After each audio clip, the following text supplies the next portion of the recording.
কার কার স্ত্রী জান্নাতি, কার কার স্ত্রী জাহান্নামী, কার কার মা জান্নাতি, কার কার মা জাহান্নামী, কার কার বোন জান্নাতি, কার কার বোন জাহান্নামী, কার কার মেয়ে জান্নাতি, কার কার মেয়ে জাহান্নামী। এখানে আজ পরিচয় হয়ে যাবে। আমি বলে যাচ্ছি, বাড়ি থেকে নিজেই সিদ্ধান্তটা নিয়ে নেবেন। চলুন আগে জাহান্নামী নারীদের পরিচয়টা দিই। দেখুন এই গুণগুলো, এই খারাপ অভ্যাসগুলো আপনার মা বোন মেয়ে বউ, মা বোন মেয়ে বউ এই চারজনের মধ্যে আছে কিনা দেখুন। যদি থাকে এই খারাপ গুণগুলো, তাহলে আপনি চোখ বন্ধ করে বলবেন, আমার মা বোন বউ মেয়ে যতই নামাজ পড়ুক, তাহাজ্জুদ পড়ুক, কোরআন পড়ুক, জাহান্নামী জাহান্নামী জাহান্নামী। কি কি শুনে নিন। আমি বলিনি, আল্লাহ নবী বলেছে গো বাপ। আল্লাহ নবীর কাছে একদিন সাহাবীরা জিজ্ঞাসা করলেন, ইয়া রাসূলুল্লাহ, ইয়া হাবিবাল্লাহ, হুজুর জাহান্নামী নারীদের পরিচয়টা কি একটু বলুন। আল্লাহর নবী বললেন, জাহান্নামী নারীদের প্রথম পরিচয় হলো, ওই নারী হলো জাহান্নামী, ওই নারী হলো জাহান্নামী যে নারী স্বামীর সঙ্গে যখন কথা বলে মেজাজ দিয়ে কথা বলে। ভাষাটা বুঝতে পারলেন? মেজাজ দিয়ে কথা বলে। অনেক স্ত্রী আছে দেখবেন, অনেক স্ত্রী আছে দেখবেন গায়ের চামড়াটা সাদা, স্বামীর গায়ের চামড়া কালো। বড় লোকের ঘরের মেয়ে, স্বামী গরিবের ছেলে। শিক্ষিতা মেয়ে, স্বামী লেখাপড়া কম। স্বামীর সঙ্গে কোনো মূল্যই দেয় না, স্বামীর মূল্যই দেয় না। স্বামীকে ভক্তি শ্রদ্ধা তো দূরের কথা, স্বামীকে সম্মান দিয়ে কথাও বলে না। স্বামীর সঙ্গে অনেকে তুই তঙ্কারি করে কথা বলে, ঠিক না? ঠিক। আবার অনেক মেয়ে ছেলে আছে, অনেক মেয়ে ছেলে আছে, তারা স্বামীর সঙ্গে যখন কথা বলে মেজাজ দিয়ে কথা বলে। দেখতে পারোনি, খেতে পারোনি, দেখতে পারোনি। বাপ রে বাপ, কি মেজাজ! আর পাড়ার দুটো যুবক ছেলে এসছে, পাড়ার দুটো যুবক ছেলে এসে বলছে, ভাবি ভালো আছো? তখন ভাবি বলছে, হ্যাঁ ভাই, অনেক দিন তোমাদের দেখিনি ভাই। তখন যুবক ছেলে দুটো বলছে, ভাবি তোমার গলার আওয়াজ কত মিষ্টি। তখন ভাবি বলছে, যাক 20 বছরে তোমার ভাই আমাদের চিনতে পারলো না, তোমরাই আমাকে চিনেছো। হ্যাঁ রে, 20 বছর তোর স্বামী তোকে চিনতে পারেনি, দুটো যুবক ছেলে 5 মিনিটে তোকে চিনে ফেলেছে। ওই নারী জাহান্নামী। এই মা বোনেরা শুনে নিন, খবরদার স্বামীর সঙ্গে কোনোদিন কর্কশ ভাষায় কথা বলবেন না, মেজাজ দিয়ে কথা বলবেন না। তাহলে কিভাবে বলবেন? নবীজি বলেছেন, স্বামীর সঙ্গে যখন কথা বলবে নরম ভাষায় মুচকে হেসে কথা বলবে। স্বামী যদি খুশি হয়ে যায়, তুমি জান্নাতি জান্নাতি জান্নাতি জোরে বলুন। তোমার ব্যবহারে যদি তোমার স্বামী হকের উপরে নারাজ হয়ে যায়, তুমি যত নামাজ পড়ো রোজা রাখো, তুমি জাহান্নামী জাহান্নামী জাহান্নামী। বাড়ি থেকে বলে গেলাম। এবার আসছি 2 নাম্বার। ওই নারী হলো জাহান্নামী যে নারী স্বামীর দুর্নাম বদনাম বাজারে করে বেড়ায়। 3 নাম্বার হলো ওই নারী জাহান্নামী যে নারী স্বামীর দেওয়া জিনিসকে অবহেলা করে। কিছু বুঝতে পারছেন আমার ভাষা? তুমি কি দিয়েছো? 30 বছর তোমার সংসার করছে, কিচ্ছু নাই। আচ্ছা ভাই বলেন, আপনি 30 বছর বিয়ে করেছেন, আপনার বাড়িতে আপনার বউ 30 বছর এসছে তো, 6 ছেলের মা হয়েছে, নাতিপুতি হয়ে গেছে। আচ্ছা 30 বছর কার খেয়েছে? বলুন বলুন বলুন। স্বামীর খেয়েছে। কার পড়েছে? সব তো স্বামীর করেছেন, ওর বাপের বাড়িতে সব নিয়ে এসছে। তবুও বলছে 30 বছর আমার কিচ্ছু দাওনি তুমি। আর ওর ভাই একটা ছেঁড়া গেঞ্জি দিয়েছে, ছেঁড়া শাড়ি দিয়েছে, আর ভাই এটা দিয়েছে। ওর ভাইয়ের সুনাম করবে, তোমার সুনাম নেই। বাবাজি কথাটা মূল্য দেবে। 4 নাম্বার হলো ওই নারী হলো জাহান্নামী যে নারী তার স্বামীকে বলে, অনেক নারী বলে, আমি ছিলাম বলে তুমি বেঁচে গেছো, আমার মতো মেয়ে বলে তুমি সংসারটা করতে পারলে, অন্য মেয়ে হলে মোটেই পারতে না। তোমার কপাল ভালো বলে আমার সঙ্গে তোমার বিয়ে হয়েছে, আর আমার কপাল ফাটা তাই তোমার সঙ্গে বিয়ে হয়েছে। নইলে তোমার আগে আমার কত ভালো ভালো ছেলে ছিল, মাস্টার, ডাক্তার, ইঞ্জিনিয়ার, প্রফেসর, ওই সব ডবল করে বিয়ে ওদের।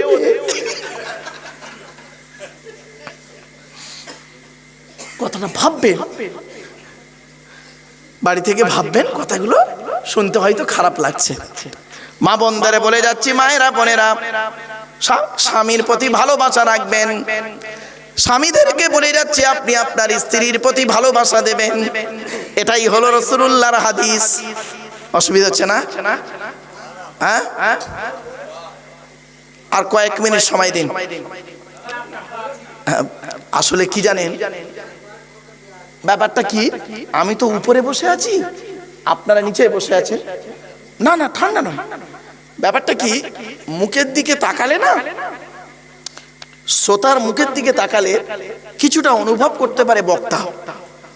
কলেজ ইউনিভার্সিটির ছেলে মেয়ে পড়ায়, ক্লাসের কোন স্টুডেন্টটা অন্যদিকে মন করে বসে আছে, ও এখানে মনটা, দেহটা আছে, মনটা পড়ে আছে অন্যদিকে, বোঝা যায়।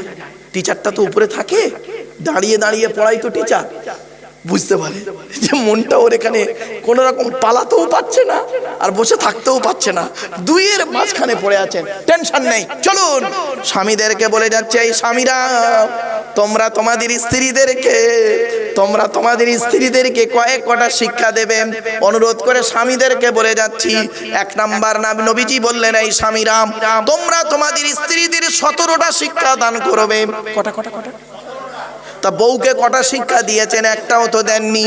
হাতে ধরে পায়ে ধরে বলে যাচ্ছি, এই কটা শিক্ষা অন্তত স্ত্রীকে দেবেন, তবে আপনি আদর্শবান স্বামী বলে পরিচয় লাভ করবেন কিয়ামতের মাঠে।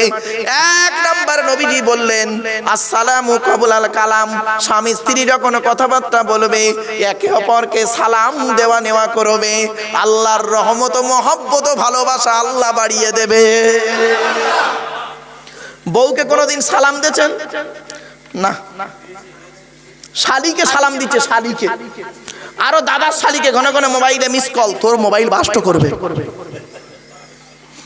2 নাম্বার হলো, এই স্বামীরা, তোমরা তোমাদের স্ত্রীদেরকে এই শিক্ষা দান করবে, তারা যেন কোনোদিন কাবা শরীফের দিকে মুখ করে কোনোদিন থুতু যেন না ফেলে। তারপরে বলা হলো, তোমরা তোমাদের স্ত্রীদেরকে এই শিক্ষা দান করবে, তারা যেন কোনোদিন কাবা শরীফের দিকে মুখ করে কোনোদিন পেশাব পায়খানা যেন না ফেরে। তারপরে বলা হলো, তোমরা তোমাদের স্ত্রীদেরকে এই শিক্ষা দেবে, তারা যেন কোনোদিন কাবা শরীফের পেছন ফিরে যেন পেশাব পায়খানা যেন না ফেরে। তারপরে বলা হলো, তোমরা তোমাদের স্ত্রীদেরকে এই শিক্ষা দেবে, তারা যেন কোনোদিন গোসলখানায় পেশাব যেন না ফেরে। তারপরে বলা হলো, তোমরা তোমাদের স্ত্রীদেরকে এই শিক্ষা দেবে, তারা যেন কোনোদিন গোসলখানায় উলঙ্গ অবস্থায় গোসল যেন না করে। তারপরে বলা হলো, তোমরা তোমাদের স্ত্রীদেরকে এই শিক্ষা দান করবে, তারা যেন কোনোদিন হাতের চুড়ি, কি বলেন, হাতের চুড়ি তারা যেন কোনোদিন দুটো ব্যবহার যেন না করে। খবরদার, মেয়েদেরকে নিষেধ করেছেন নবীজি, খবরদার, একটা হাতে দুটো চুড়ি পরবে না, এক হাতে একটাই চুড়ি পরবে। যাক, সোনাওয়ালারা বেঁচে গেল, রাগ করো না বাবা, সোনাওয়ালারা বেঁচে গেল। ওরে বাবা, কি চালাক রে, বালা করবে, ঠিক বলে। এই বাপ, রুলি, উরি সর্বনাশ, এইরকম মোটা রুলি মলি সাহেব বলেছে। আমার বাপেরা শুনে রেখে দিন। এরপরে বলা হয়েছে, এই স্বামীরা, তোমরা তোমাদের স্ত্রীদেরকে এই শিক্ষা দান করবে, তারা যেন কোনোদিন মাথার বালিশ, কি বলেন, মাথার বালিশ তারা কোনোদিন যেন দুটো ব্যবহার যেন না করে। স্বামী স্ত্রী যখন ঘুমাবে, একটি মাত্র লম্বা বালিশে মাথা রেখে ঘুমাবে দুজনে। নবীকে জিজ্ঞাসা করা হলো, ইয়া রাসূলুল্লাহ, স্বামী স্ত্রী যদি এক বালিশে মাথা রেখে ঘুমায় কি হবে? আল্লাহর নবী বলেন, স্বামী স্ত্রী যদি এক বালিশে মাথা রেখে ঘুমায়, আল্লাহর রহমত, মহব্বত, ভালোবাসা আল্লাহ বাড়িয়ে দেবে। এই ওয়াজটা শোনার পরে আমার মুরব্বী বাবাজিরা অনেকে মনে মনে বলছে, ওরে মারুফ, 20 বছর আগে কেন ওয়াজটা গঙ্গাধরে করলিনি? তোর চাচি আর শুতে নেয় না। ও বাবা, দোষটা কি আমার বাপের তো দোষ, আমার বাপ বে করতে দেরি করেছিল। রাগ করো না। এরপরে বলা হয়েছে, এই স্বামীরা, তোমরা তোমাদের স্ত্রীদেরকে এই শিক্ষা দান করবে, তারা যেন কোনোদিন নামাজ কাজা যেন না করে, 5 ওয়াক্ত নামাজের শিক্ষা দেবে। স্বামী জাহান্নামে যাবে যদি স্ত্রীকে নামাজের শিক্ষা না দেয়। ও স্বামী তো নিজেই নামাজ পড়ে না, দেখেছেন? অসুবিধা হচ্ছে না? এরপরে বলা হয়েছে এই স্বামীরা তোমরা তোমাদের স্ত্রীদেরকে এই শিক্ষা দান করবে, তারা যেন কোনোদিন স্বামীর পরিবারকে যেন অবক্তি যেন না করে। স্বামীর পরিবার কারা? স্বামীর বাপ, স্বামীর মা, স্বামীর ভাই, স্বামীর বোন, স্বামীর আত্মীয়। এত সোজা মনে করলেন?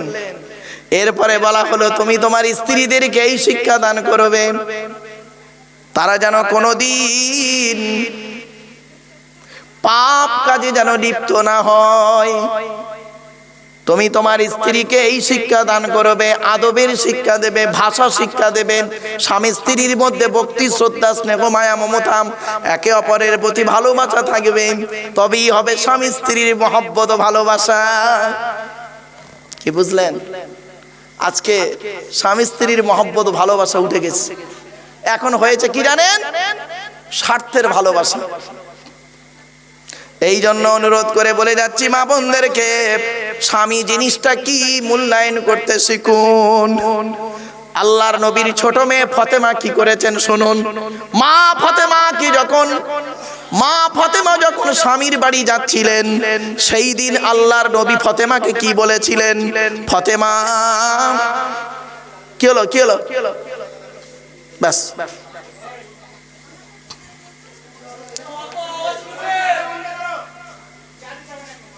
ওরে ভাই আর 2 মিনিট, আর 2 মিনিট।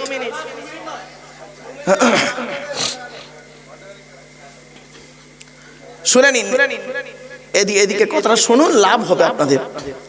আপনি এগুলো মূল্যায়ন করুন না, এখানে শুনবেন হাসে বাড়ি যাবেন না, আপনি কালকে ওগুলোকে প্র্যাকটিক্যাল করবেন। আপনার স্ত্রীর মধ্যে এই গুণগুলো আছে কিনা দেখবেন, আপনার মেয়ের মধ্যে মায়ের মধ্যে এই গুণগুলো আছে কিনা দেখবেন। নবীজি বলেছেন খবরদার এই নারীরা বিনা কারণে স্বামীর বিছানা ছেড়ে অন্য বিছানায় রাত কাটাবে না। ওই নারীর প্রতি আল্লাহর গজব পড়বে, ওই নারীর প্রতি আল্লাহর গজব যে নারী বিনা কারণে স্বামীর বিছানা ছেড়ে দিয়ে অন্য বিছানায় রাত কাটাবে। এরপরে বলা হয়েছে ওই নারীর প্রতি গজব পড়ে যাবে আল্লাহ যে নারী নিজের রূপটাকে স্বামী ছাড়া অন্যের কাছে প্রকাশ করে। মায়েরা বোনেরা, নিজের রূপটাকে স্বামীর কাছে প্রকাশ করো। আর তুমি করেছো কি, স্বামীর সামনে যখন থাকো তোমার কোনো পরিপাটি থাকে না, আর অন্যের কাছে যখন মানে স্বামী ছাড়া দেওরের মোটর সাইকেলে যখন বেরো তখন তোমার রূপের বাহাদুরি বেরিয়ে যায়, তাই না? মনে রেখো, নারী যখন বাড়ির বাইরে বেরোয় সেজে গুজে, ওই নারীর পিছনে শয়তান চলে যায়, শয়তান যেতে শুরু করে, ওই নারীটাকে জাহান্নামে আগে নিয়ে যাবার লাইন করে। অনুরোধ করে বলে যাচ্ছি, স্বামীর কাছে নিজের রূপটাকে রেখে দাও। তুমি তোমার রূপ দেখার জন্য আব্দুল্লাহ কিল মারুফ এখানে আসে নাই, তোমার রূপ দেখবে তোমার স্বামী। বাবা, আমার জীবনে আমার এক বন্ধু ছিল, একটাই বন্ধু, তার একটাই মেয়ে। তা বন্ধুটার মেয়ের বিয়ে হবে, আমাকে বলছে মারুফ ভাই আমার মেয়ের বিয়েতে তোকে থাকতে হবে। তো যেদিন পাকা দেখাশোনা হয়, আপনারা কি বলেন ওটাকে?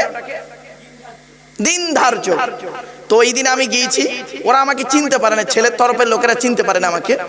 তো আমি গিয়ে দেখছি ছেলের তরফের লোক যেখানে বসে আছে ওখানে গিয়ে বলছি আসসালামু আলাইকুম।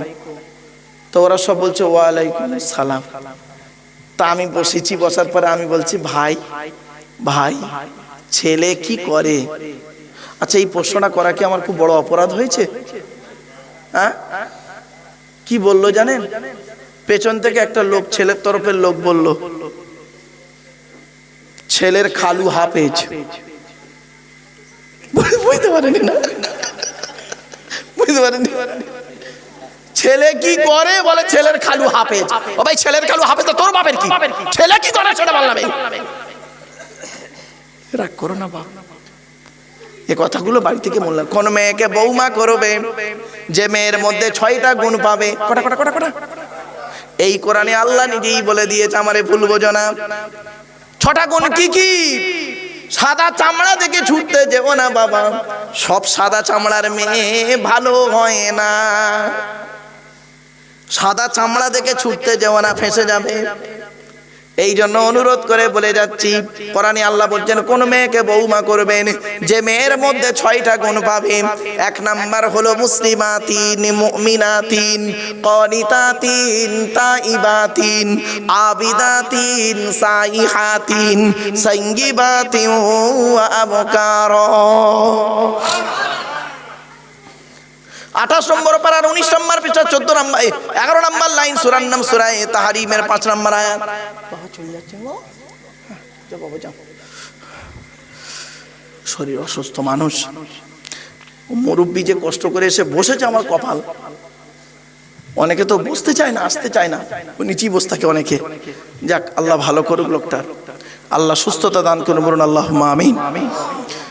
এবার আসছি মেয়ে, কটা গুণ বললাম মেয়েদের? কটা? 1 নাম্বার হলো মেয়েটা মুসলমান কিনা খবর নেবে। 2 নাম্বার হলো মেয়েটা মুমিনা বিশ্বাসী মেয়ে কিনা খবর নেবে। 3 নাম্বার মেয়েটা কানিতাতিন আনুগত্যশীলা মেয়ে কিনা খবর নেবে। দূর থেকে খবর নিয়ে দেখবেন ওই মেয়েটি ওর বাপ আর মাকে ভক্তি শ্রদ্ধা করে কিনা খবর নেবেন। যদি দূর থেকে খবর নিয়ে সঠিক তথ্য পেয়ে যান মেয়েটা ওর বাপ আর মাকে ভক্তি শ্রদ্ধা করে না, যত সুন্দরী মেয়ে হোক, খবরদার ওই মেয়েকে বৌমা করবেন না জীবনে। খবরদার বৌমা করবেন না ওই মেয়েকে। ও নিজের বাম্মাকে ভক্তি শ্রদ্ধা করে না, তোমার বাম্মার পাতে সহজে এক থালা ভাত দিতে চাইবে না। ঠিক না? ঠিক।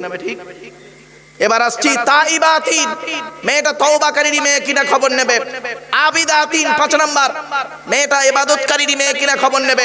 মেয়েটা 5 ওয়াক্ত নামাজ পড়ে কিনা খবর নেবে। মেয়েটার চরিত্রটা ঠিক আছে কিনা খবর নেবে। আর এই যুবক ছেলেরা ভালো করে শুনে নাও, যারা বিয়ে করুনি এখন, একটা জিনিস খবর নেবে, তুমি ক নাম্বার? বুঝতে পারছি? মানে তুমি ক নাম্বার? রাগ করো না, বাড়িতে যারা বোঝার ঠিক বুঝে নিয়েছে। 6 নাম্বার হলো সাইহাতিন, রোজাদার মেয়ে কিনা খবর নেবে। রোজাদার মেয়ে কিনা খবর নেবে। এজন্য অনুরোধ করে বলে যাচ্ছি, জাহান্নামী নারীর পরিচয়টা কি আর জান্নাতি নারীর পরিচয়টা কি একটু দয়া করে শুনে যান। অসুবিধা হচ্ছে? আর 2-10 মিনিট সময় দেওয়া যাবে ইনশাআল্লাহ? একবার তাকবীর দান, নারায়ে তাকবীর, নারায়ে তাকবীর, দরুদ শরীফ, আল্লাহুম্মা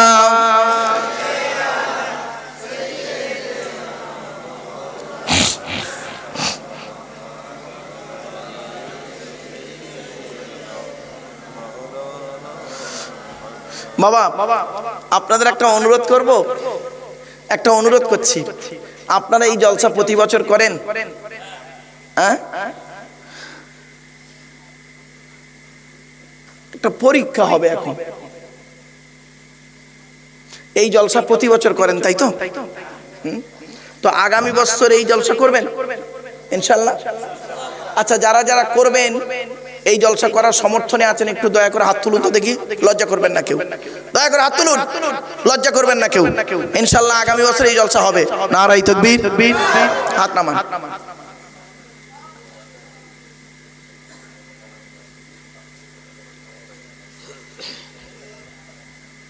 আপনাদের দেখে মনে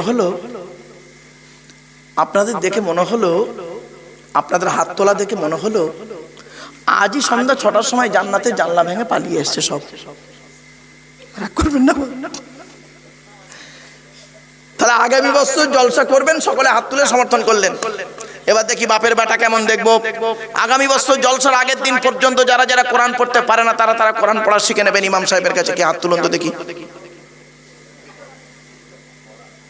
এই দেখুন কটা উঠেছে, হয়েছে 4টে 5টা। তার মানে এ মুসলমান হলো এরা এমন, এরা কোরআন পড়া শিখবে না, জলসা দেবে। তার মানে কি দাঁড়ালো? মাকে ভাত দেয় না, শাশুড়িকে হজে নিয়ে যায়। রাগ করবেন না, বাস্তব বলছি, রাগ করো না বাপ, একদম বাস্তব কথা বলছি। এ মুসলমান হলো এইরকম, এরা মদখোরকে মসজিদ থেকে বের করে দেয়। এরা মদখোর যদি মসজিদে ওঠে, মসজিদ থেকে মদখোরকে বের করে দেয়, আর সুদখোরকে মসজিদের সেক্রেটারি বানিয়ে দেয়। ঠিক না বেঠিক? অসুবিধা হলো না? অসুবিধা হচ্ছে? মদখোরকে বের করে দিলে আর সুদখোরকে মসজিদের সেক্রেটারি বানিয়ে দিলে, এ মুসলমান এমন। খবরদার নয় বাবা। সুদ খাওয়া কেমন হারাম জানেন? এই পাড়ায় বন্ধন টন্ধন চলছে ভালো, এই মা বোনেরা ভালো করে শুনে নাও, সুদ খাওয়া কিরকম হারাম জানো?